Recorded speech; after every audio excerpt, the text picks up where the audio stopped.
16-year-old Rachel Richards and not quite 2-year-old Gracie have been together for about a year, but they bonded immediately. And I just knew instantly, like, this search to find a dog that I'd be happy taking home, this is my dog right here.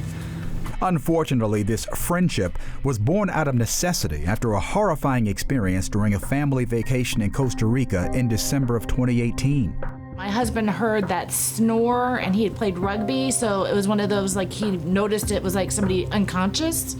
And then my daughter went in to check on her, and she was unconscious in the bathroom. Rachel was having a seizure. Her mother, Dawn, says Rachel was airlifted to a hospital and then had another seizure that was even worse. And I don't wish anybody to ever see a child have one of those seizures. Their faces contort in weird ways. She makes very loud, disturbing noises. Her toes were pointing. Rachel had been stable for several hours when a physician told them what was wrong. It's treatable, but I know what it is. And he's like, she has epilepsy. Epilepsy is a neurological disorder that can cause seizures and a loss of consciousness. Further tests at a pediatric epileptology center in Concord confirmed the diagnosis. Rachel learned she'd need medications and possibly something else. Neurologist said that a service dog would probably be a really good option for Rachel. But they cost up to $30,000. Dawn's husband remembered their former neighbor, Charlie Petrizzo, started an organization whose mission is to reduce the cost and time to place a service dog with a person in need, especially veterans and children with special needs. Project to Heal is an organization that breeds, nurtures, and donates Labrador Retriever puppies to service dog organizations across the country. Petrizzo says one study found only 1 out of 8 dogs taken from a shelter becomes a service dog. That's 12.5%. He says Project to Heal success rate is 75%. The 15-year-old organization takes a nurture and nature approach. They use a national database to find breeders with the healthiest Labradors that also have the strongest bloodlines.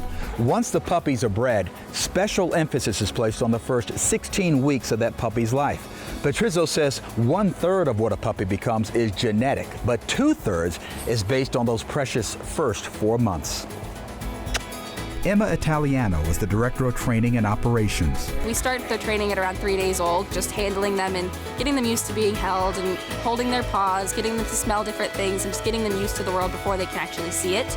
And then we'll start from there and just building up the things that they can do. And in 3 years, Project to Heal has given about 150 puppies to 20 service dog organizations for continued training. Most organizations say to us, we like your puppies because when they come to us, they already know how to learn and they love learning, and that allows us to get things done quicker.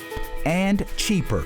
Those organizations either donate the service dogs or want the owners to help fundraise to offset any remaining costs. And Project to Heal also is partnering with portfolio digital company Red Ventures for its puppy raising program. Volunteers from Red Ventures keep a select group of puppies in their homes. It saves us a lot of time because we've got our litters here to worry about. It helps us kind of have 2 locations where we can train dogs. Service dogs are taught to help clients with challenges ranging from PTSD and psychological disorders to diabetes detection, autism, and of course, epilepsy. Gracie is trained by Rebecca Golian, pictured here on the left. Rebecca taught Gracie to recognize the distinctive sounds Rachel makes when she's having a seizure, based on a recording from Rachel's doctor. And she was able to train Gracie based on the sound. When she hears the sound, that she'll push a button with her nose. And in little more than a year, Rachel and Gracie are already a winning team. Other than the fact that it's just been great having her in my life, it's nice to know that there's a dog there following you. I mean, I don't have to tell her to be there right behind me. And when I do leave her at home, it's nice to know that she does care. Like, you can obviously tell she misses me when I'm not here, and that's something special. Project to Heal made it possible for Rachel's family to get Gracie at a fraction of the regular cost for a service dog. But peace of mind and having a best friend are priceless. Reporting for Carolina Impact, I'm Todd Wallace.